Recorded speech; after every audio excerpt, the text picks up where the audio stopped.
sarvajña munira vākya-śāstra pramáṇa āmā-sabā jīvera haya śāstra-dvārā jñāna. We should always think that we are in the modes of ignorance. We are just trying to make progress from ignorance to the goodness and then transcend. This is the process of spiritual realization. Nobody should think that we are perfect. We cannot be. Only God is perfect, and we are all imperfect. Even our so-called liberated stage, we are still imperfect. Therefore, one has to take shelter of authority because constitutionally we are imperfect. The Lord Chaitanya says, āmā-sabā jīvera haya śāstra-dvārā. So therefore, for real knowledge, we have to consult the scriptures, Shastra. Sādhu-śāstra-guru. Sadhu means pious, religious, honest person. Sadhu, whose character is spotless, he is called Sadhu. Shastra means scripture. And Guru, Guru means spiritual master. They are on the equal level. Why? Because the medium is scripture. Guru is considered to be liberated because he follows the scripture. Sadhu is considered to be honest and saintly because he follows scripture. Sādhu-śāstra-guru. Nobody can become a sadhu if he does not accept the principles of scripture. Nobody can be accepted as guru or spiritual master if he does not follow the principles of scripture. This is the test. Tad-vijñānārtham sā gurumeva vigacchēt samit prāni sotriyam brahmanishtam. Sotriyam means one who has accepted the Vedic literature, the Shastra, scripture, as the guidance. He can be guru. Not a extravagant, upstart. He makes some a group and religious principles of his own and becomes a guru. No, he is not guru. So Lord Chaitanya advises, Sanatana Goswami's inquiry is how to know that here is a avatar. That Chaitanya Mahaprabhu says the medium is Shastra and direction is the Guru. Shastra also we cannot understand any book. What to speak of the scripture? Sometimes we find contradiction in the scripture. That is not contradiction. That is my poor fund of knowledge. I cannot understand. Therefore, assistance of Guru, a spiritual master is required. So far, incarnation is concerned. Here, Lord Chaitanya says that we have to see through the Shastra whether a person is incarnation or not.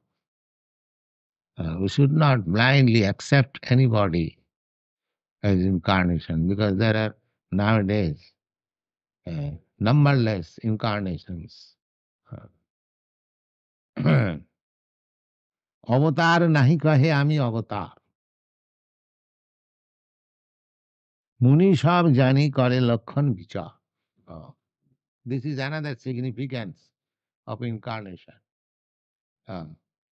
Incarnation never says that I am incarnation of God.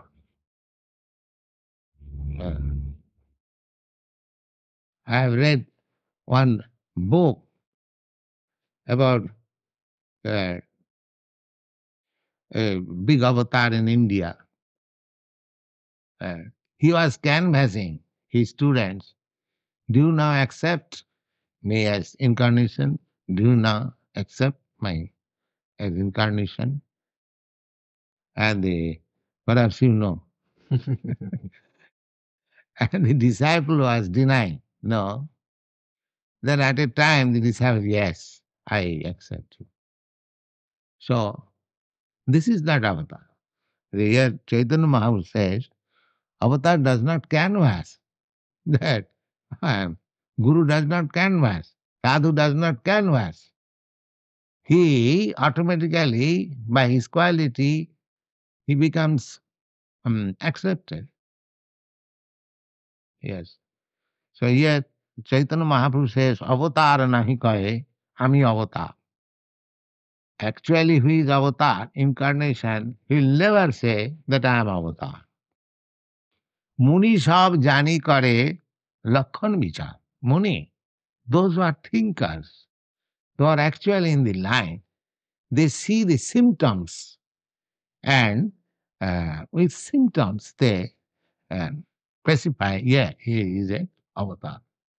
The symptoms, how the symptoms are uh, analyzed of an avatar. Uh, the symptom is, first symptom is that there is a reference in the Shastra scripture that in such and such time, such and such personality will come. He is the incarnation of God. Even his father's name, his birthplace, everything is written in the scripture.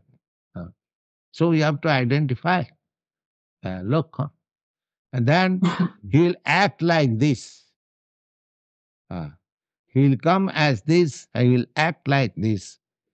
So these things we analyze whether he is actually a Buddha. Now, even there are characteristics. Somebody does not accept also. Uh, Just like Lord Chaitanya Mahaprabhu, he never said that I am avatar. But for him, from his symptoms, from his characteristics, later on, great sages, great philosophers, they decided that he is avatar.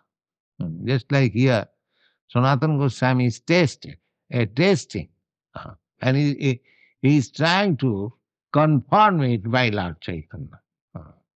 Because Lord Chaitanya described here that in this Kali Yuga, the avatar, his symptoms are like this. Krishna Varnam Tisha Krishnam Sangapangas Parsa. He is in the category of Krishna by his complexion, he is non-black, a Krishna. Krishna Varnam Tisha Krishna.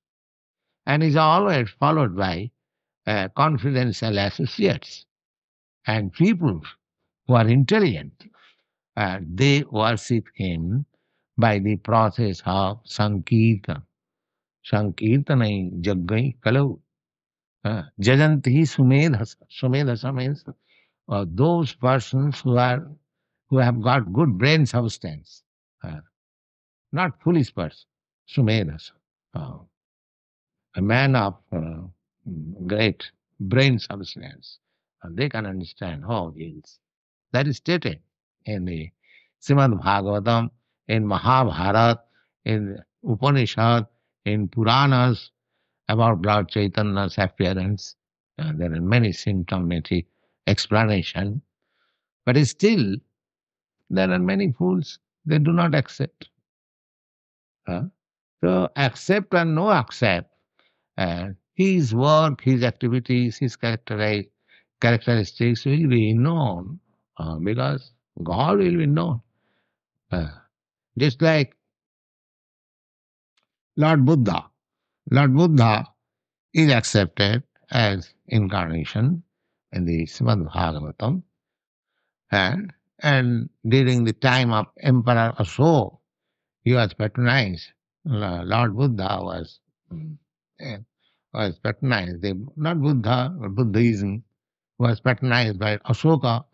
So practically the whole of Far East and including India, all over the Buddhism was broadcast. And everyone became Buddhist. Whole of India practically became Buddhist during his time. Uh, but later on, after Shankaracharya's drive against Buddhism, Buddhism, Shankaracharya wanted to establish the difference of Buddhism and Hinduism is that Buddhism, Lord Buddha did not accept Vedic authority. He did not accept Vedic authority. But according to Hindu culture, if somebody does not accept Vedic authority, then he is not an authority. In Vedanta philosophy, there are different parties in India.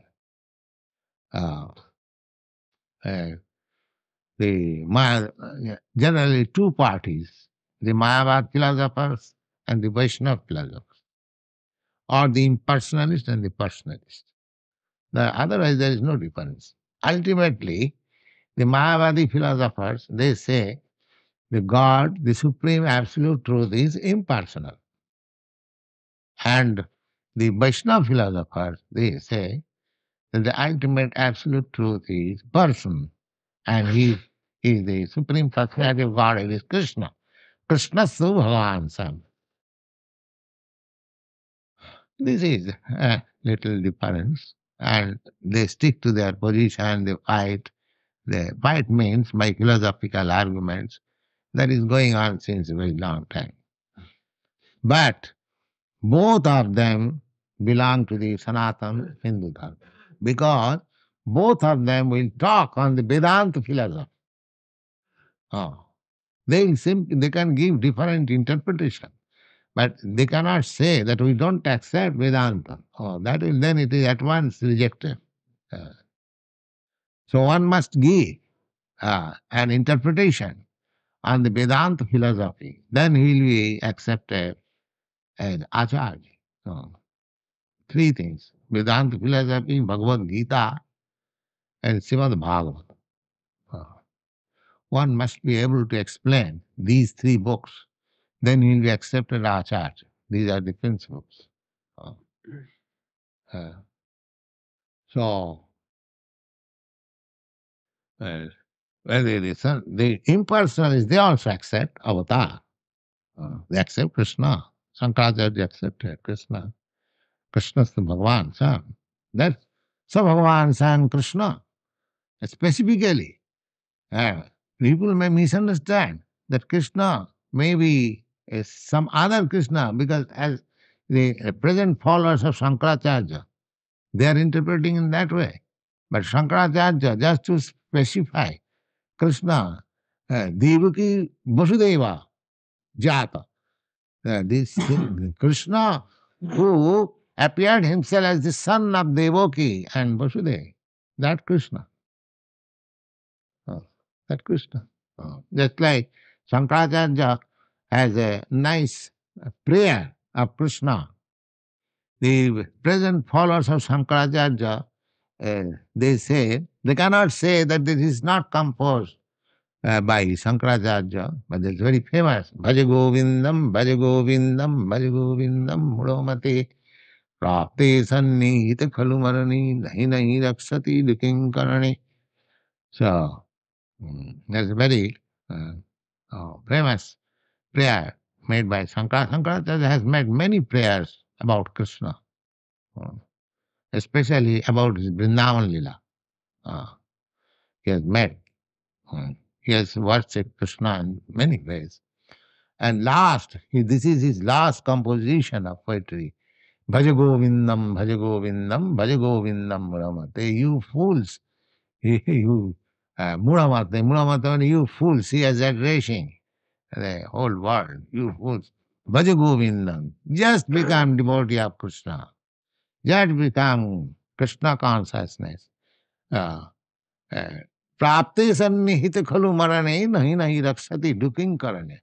You are philosophizing, you are talking on grammar, and this way and that way, because these people, they want to establish impersonalism from Bhagavad Gita by strength of grammar. Such a nonsense there. They want to understand God by through grammar. Okay? God is so cheap that he can be understood through grammar. Therefore, especially specified, prapte sannihita khalu marane, where the death will catch you, your grammar, duking, pratyay, this will not save you. You fool. You please become Krishna conscious. Krishna conscious. That was the instruction of Shankaracharya. And he has especially mentioned Bhagavad Gita and Ganges water. He especially mentioned a little quantity of Ganges water and a little study of Bhagavad Gita will save you from many dangerous positions.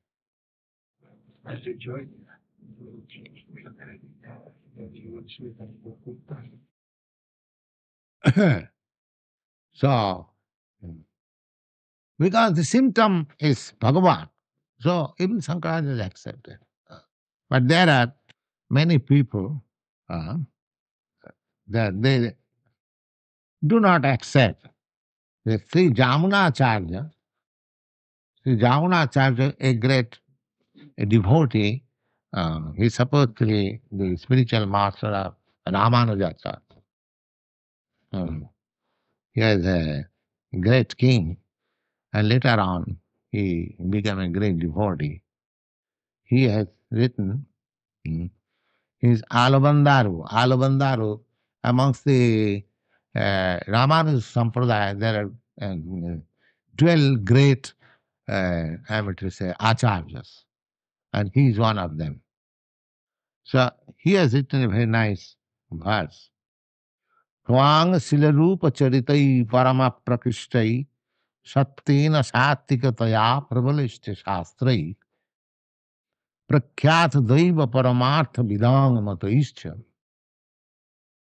naivasura prakitayo prabhavantu bodhyum. Now, he says, my dear Lord, those who are asura prakita means the atheistic, demons. Atheists are called demons. In the Vedic literature, those who are atheists, they are called demons, rakhas. Just like Ravan, he was a great scholar in Vedic philosophy. He was son of a Brahmin and he was very learned and he materially advanced his kingdom so nice that his capital was called golden. He was so rich, everything. He was in every way, in education, in opulence, in power, everything was so great. The only fault was that he was atheist.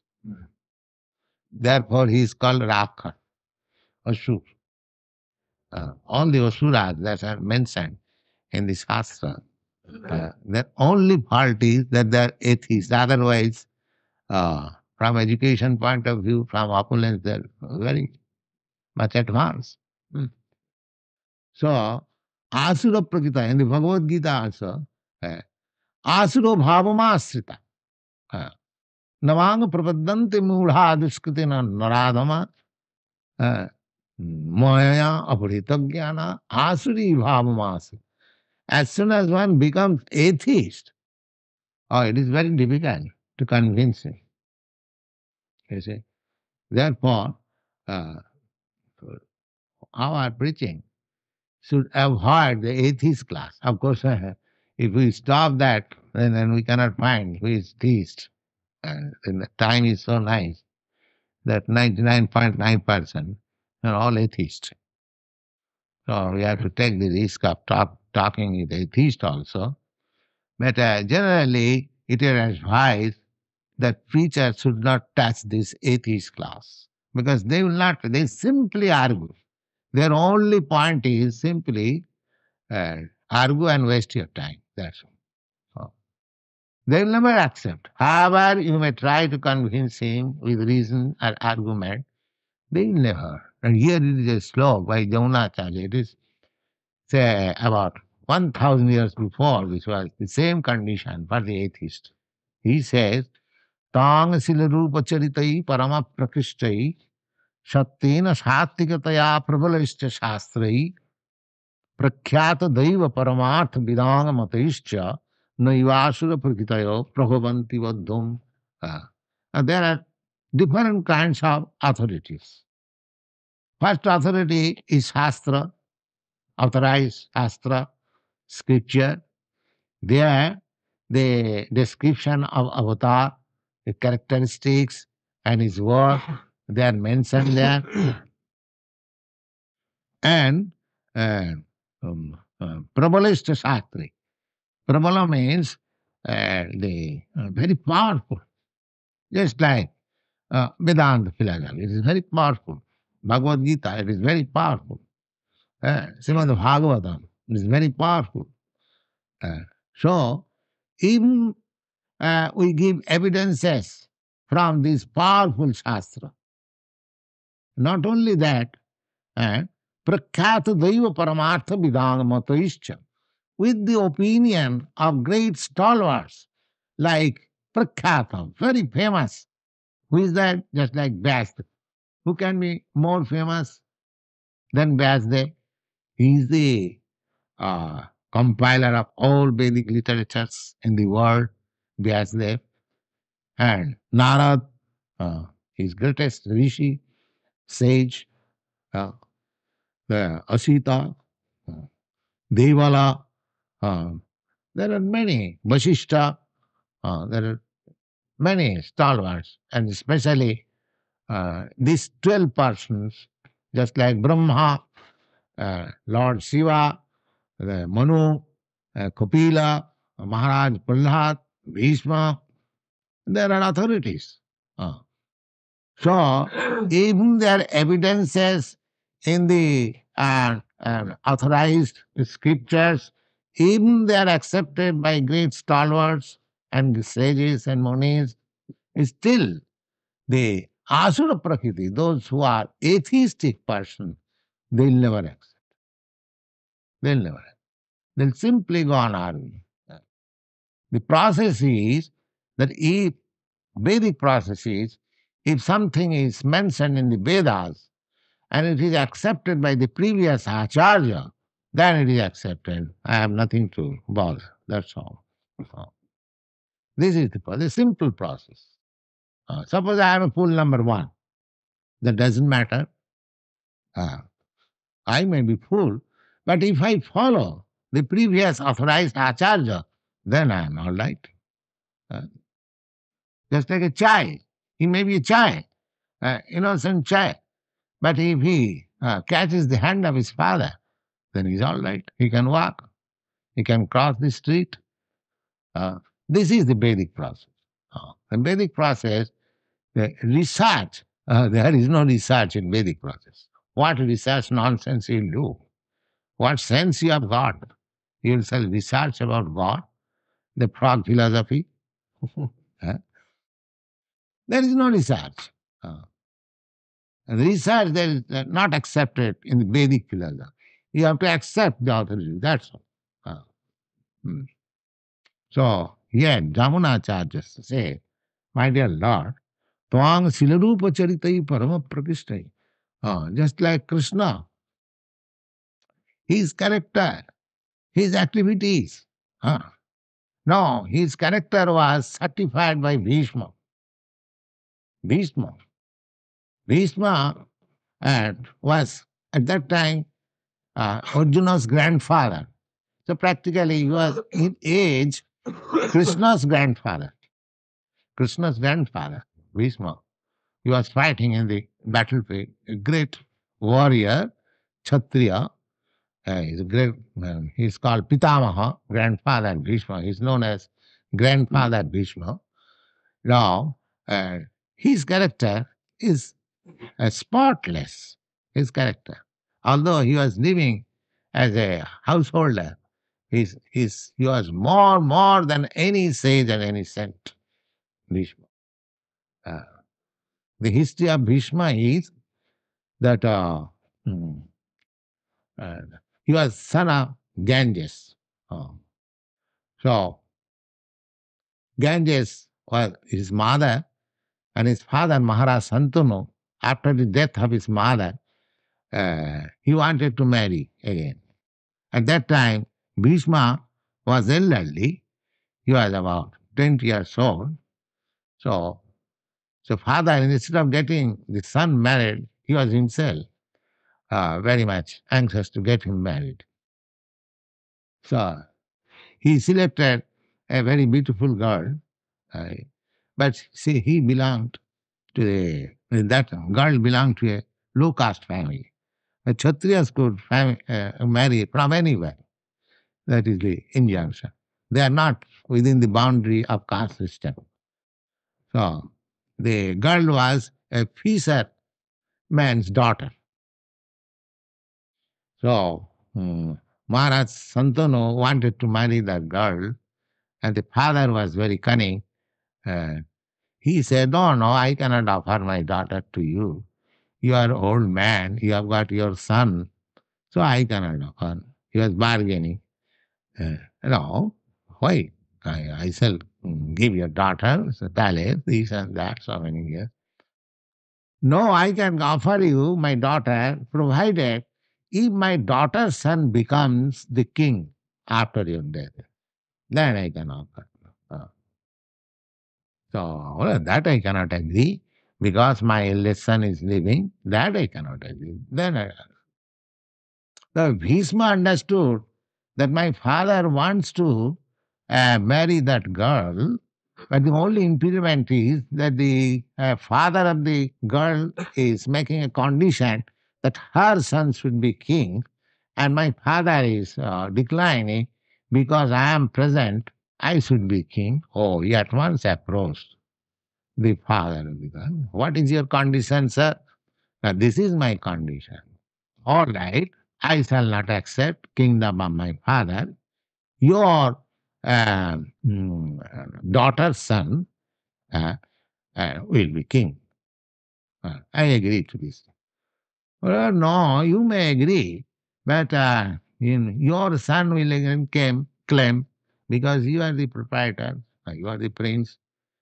Oh, you think so? Then I shall not marry. I shall not marry.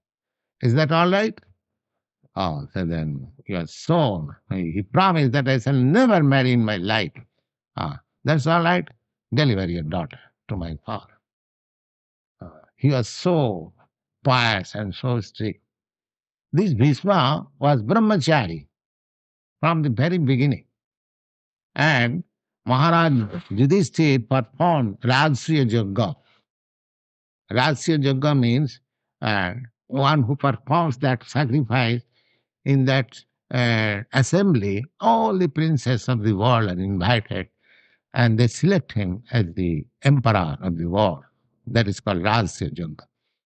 So in that Yajna, there are all princes present, and Krishna was proposed to become the president of that assembly, uh, although he was younger.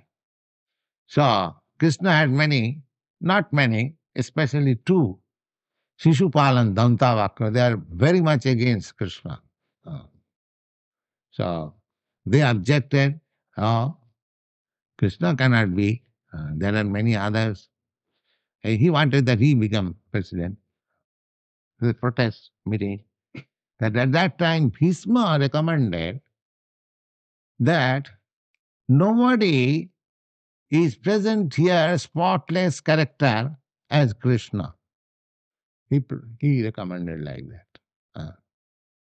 Krishna, when he was 16 years old, he was surrounded by girls, uh, but he had never sex desire.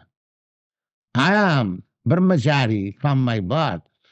I think I could not be such restrained personality as Krishna. He recommended like that. That is mentioned in Mahabharata. So this is correct. Uh, so tang sila rupa charitai, rupa. This mentioned, the Krishna is mentioned as his. Just like Lord Chaitanya's rupa is mentioned, Tisa Krishna, by complexion, is not black. Similarly, everything is mentioned. So Jamunacharya, that your character, your beauty, and your wonderful work, and accepted, you are accepted by great authorities, you are mentioned in Shastras. In spite of all these, those who are atheists, they will never accept. Uh, So the characteristics of Avatar are there in the Shastra. So we should follow that, and in that way we shall select. That question is being asked by Sanatana Goswami. We discussed this point yesterday and today also, because it is an important point, and further we shall discuss tomorrow. Thank you very much.